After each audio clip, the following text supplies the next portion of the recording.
Hello, good morning. Another day, another blessing, no? So, bali video lang tayo kasi last time may nagtatanong kung paano magbayad ng MP1 using Maribank kung po pwede pa. Actually, hindi ko rin alam. Although nagbabayad ako ng MP1 ko, I'm using GCash previously and I paid for 1 year. Like ngayong 2026, na-paid ko na siya. So, ito halimbawa. Ito yung data ko ng MP1. So, kung mapapansin mo, 2026 January hanggang December, so bayad na ako 1,000 kada month. So since may nagtatanong, hindi ko rin alam kung po pwede, pero itatry ko. Although, so yung una, login muna tayo sa ating Maribank. So after natin maka-login and then i-check, punta tayo doon sa dito bank transfer o yung sa transfer. So after natin na makapag-transfer, maklik yung transfer and then hanapin naman natin yung other bank. Then other bank, hahanapin natin yung AUB o yung Asia United Bank. So kasi sa MP2 yun din yung ginagamit, AUB. And then dito sa Asia United Bank, ang gagamitin naman natin yung code na 8003. So yung sa MP1, MP2 kasi 8001 ang code, ang biller ID niya. So sa MP1, baka magkamali, no? 8003 naman ang gagamitin. 8003 plus 12-digit MP1 account number. So, parang ganun din. After na ma-encode mo yung account number, and then yung account name.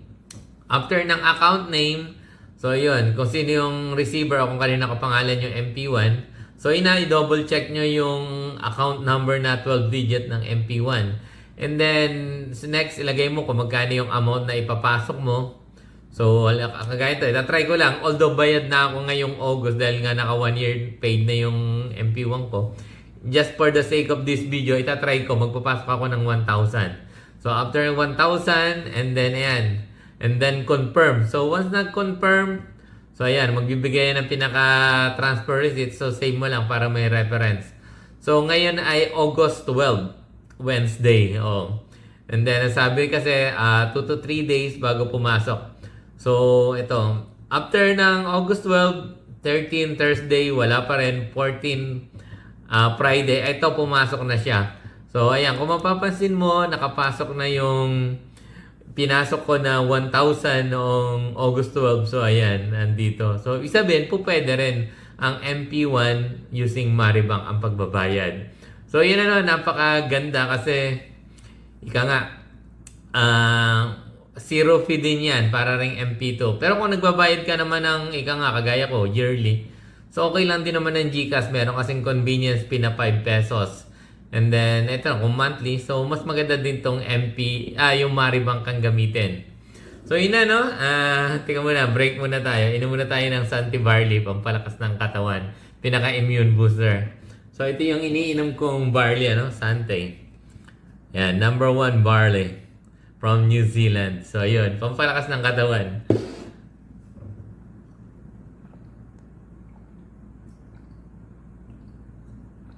So, yun, sarap na lasa niya.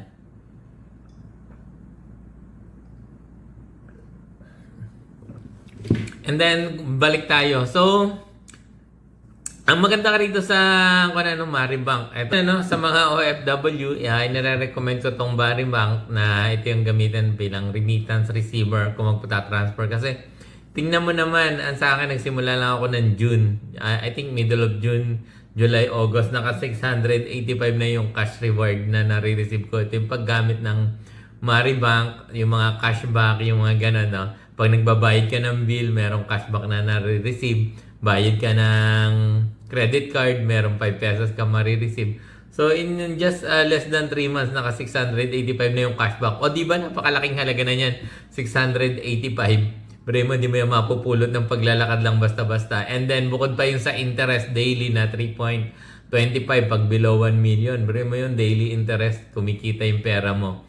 Na, ika nga, pag ginamit mo, kikita ka. Pag hindi mo ginamit, kikita ka pa rin through interest. So, yun kung wala ka pang Maribank, you can download the Maribank and use my referral link. So, ayan. So, you will receive 150 pinaka-welcome bonus. Ang kailangan mo lang gawin is mag-pan ka ng 1,000 pesos, i-hold mo siya ng 3 days.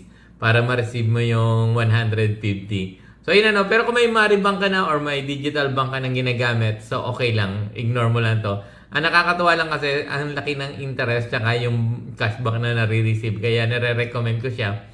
Mire mo, pag nagta-transfer ka from Saudi to Philippines, meron na yung transfer fee na 16 reals plus 2 reals VAT or value added tax dito. So, nasa 18 reals. So, mire mo yun. Pag kinonvert mo sa Philippines yun, more than 200 pesos din. So, at least nakukuha siya sa true interest tsaka sa cashback. So, yun na no. Kung wala ka pang Maribank, use this referral code, download ka lang, and then, yun, makareceive ka rin ng welcome bonus. Thank you, and I hope nakatulong ito kung paano magbayad ng MP1 using Maribank. And request ka rin na kung po pwede, like and subscribe ka na rin sa aking channel. Although nag-uumpisa pa lang ako, at least next mga investment naman as OFW, as malapit na mag-retired. So kung paano ka makakapag-ipon. Yun, bye-bye and God bless.